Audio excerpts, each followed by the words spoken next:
And we are back. It is time for part 2 of Game Week 37. We are just days away now from the conclusion of this Premier League season. After what's been an incredibly dramatic couple of days in all regards, we'll start with the FA Cup final. Quite disappointed with the match as a whole, if I'm honest. Both teams had chances, but they didn't really do anything with them. And obviously it went all the way to penalties and Liverpool won again, so it kept their quadruple hopes alive. Potential injuries to Salah that could put him out of the rest of the season. Reports suggesting he could be available for the Champions League final. Looks like Van Dijk will be available for tonight. But yeah, I expected more from the game, if I'm honest. I just thought, considering how big an occasion it's supposed to be, the FA Cup final, I just expected a lot more. On for the Premier League itself, obviously we will touch on the result for West Ham and Man City, which means that the title race has got a little bit closer, and of course all the events surrounding relegation and European football. We'll get to those in a moment as well. Speaking of European football, we also have the Europa League final happening during the course of this midweek period in between this video and the next one. So I will just touch on that quickly. If I'm honest, I don't really care who wins. I'm not one of these British football fans that's like, go on Rangers. I am an English football fan. I couldn't care less if a Scottish team won a European competition. But also I couldn't care less if a German team won either. Personally, I think Frankfurt get the win. I just think they're a better team than Rangers. Obviously, Rangers have had a fantastic run, beating the likes of RB Leipzig and whatnot, and Frankfurt have beaten the likes of West Ham and Barcelona. So both teams are going to feel like they can get the win, but I think if you're going on a pure quality basis, Frankfurt get that win. But as always, we are not here to talk about European football. We are here for the Premier League. We will run through Part 1's results before moving into Game Week 37 Part 2. A pivotal midweek at the top and bottom of the table. And let's get straight into the results. So, these were my Game Week 37 Part 1 predictions. And these were the results. And I'm not going to hide it anymore. We got one. It's not easy sometimes, especially at this time of year where some teams start to rest players or try some of their other players because it is the end of the season. Teams like Watford have already given up, which allows Leicester to win 5-1. I did say that I wouldn't get the Brighton prediction correct, so well done to Leeds for getting a crucial point for themselves there. Then, of course, the West Ham Man City game. Fantastic performance in the first half from West Ham. I think they just got a little bit spooked, if I'm honest, by Man City getting the goal back at the start of the second half. If they'd carried on the way they were playing, they would have got the win. But I think that early goal in the second half just forced them out a little bit further back, allowing City to take control.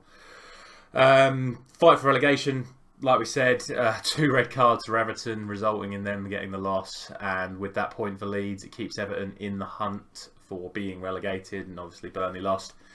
Then last night, I predicted that Arsenal's youngsters wouldn't be able to keep their composure long enough to beat Newcastle, and that did prove to be the case. But it was a fantastic performance from Newcastle, and a special mention to Callum Wilson, who put in a fantastic showing there. Obviously, normally I wouldn't talk about all of these, but considering how many I got wrong, I felt it was worth mentioning the justifications as to why. But as always, let me know how you got on in Part 1. I'd assume even if you did guess 2 games out of the possible 8, you would have probably got more points than I did. But that's the end of that. Let's get into Game Week 37 Part 2. That's the reason why most of you are here. And here are those games. So, we start with Southampton and Liverpool. And one thing that's really annoyed me over the last couple of days since that FA Cup final is that people are just assuming Liverpool have already won this game. Now, don't get me wrong, I'll just put the numbers up here now. I am predicting Liverpool to win this game, but I think it's massively disrespectful for people to start talking about the games at the weekend before this game has happened. If Southampton win tonight, the title is over. End of. 4 points behind, 1 game left. However, I am, like I said, going to go for the Liverpool win. I'm not going to go crazy and say this is going to be Southampton's annual 9-0 defeat.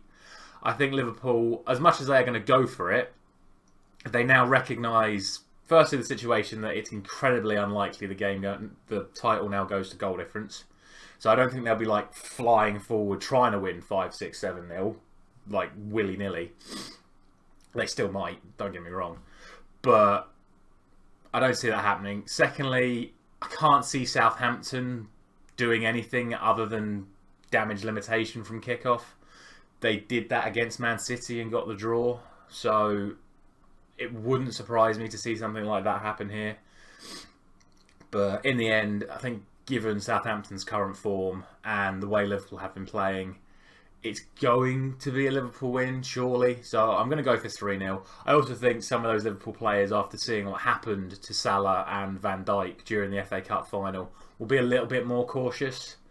Again, as much as they want to win the quadruple and want to win the league, given the current situation of the league, there are going to be certain players that aren't going to be going into challenges as heavily because they don't want to miss the Champions League final. So that's why it's only 3.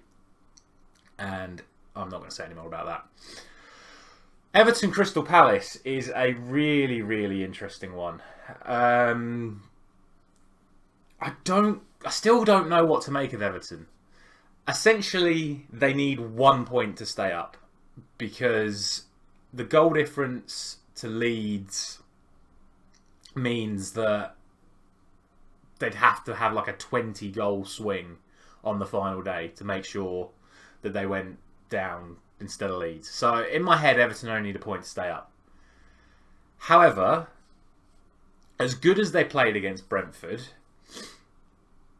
yes, they also had 10 men, but they were so vulnerable that I think the way Crystal Palace are playing at the moment, they're going to get the win. And I'm going to go for 2-1. Which, again, might be slightly controversial, but I think it's what's going to happen, and also it'll be what's most entertaining for the last day of the season. So I'm going to go 2-1 Crystal Palace. Again, it wouldn't surprise me to see Everton get the point they need or get the win to completely get themselves out of it. But I just think with that added pressure and what happened at the weekend, especially if Crystal Palace can nick an early goal, it could be a really, really long night for Everton. On to Aston Villa Burnley. Now, the good thing in terms of making a prediction for this match is that this match happened a week and a half ago and Aston Villa won 3-0 away at Burnley. On the flip side, they did just draw at home to Crystal Palace, and Burnley I thought were fantastic against Tottenham at the weekend and were unlucky not to get a goal, but arguably also lucky not to concede like 3 or 4 more if it wasn't for an outstanding display by Nick Pope. So, putting all of those facts together, I'm going to go for a 2-0 win for Aston Villa. I don't really think there's much more I need to say about that. Like I said, it's a predictions video. That's what I think the most likely scenario is. 2-0 Aston Villa. And finally, we have Chelsea and Leicester. So, the result last night has changed my prediction for this. Originally, I was going to go for a 2-2 draw. I am now instead going to go for a 3-2 Chelsea win. Now, I know that's not like a dramatic change and whatnot, but I just think now that Chelsea know they have Champions League secured, it just takes a whole lot of pressure off. Granted, they still need to win another game to make sure they finish third, because if you finish fourth, you have to go into the Champions League playoffs. So Chelsea still need to get the win here. But like I said, now that they've qualified for the Champions League, I think it just takes that pressure off a hell of a lot. And I think they're going to be able to play a bit more freely, create more chances and probably score more goals. I'm still giving Leicester the 2 goals though. They were absolutely fantastic against Watford. It seems they've finally sort of rediscovered their form again. And they're looking to finish well in the table.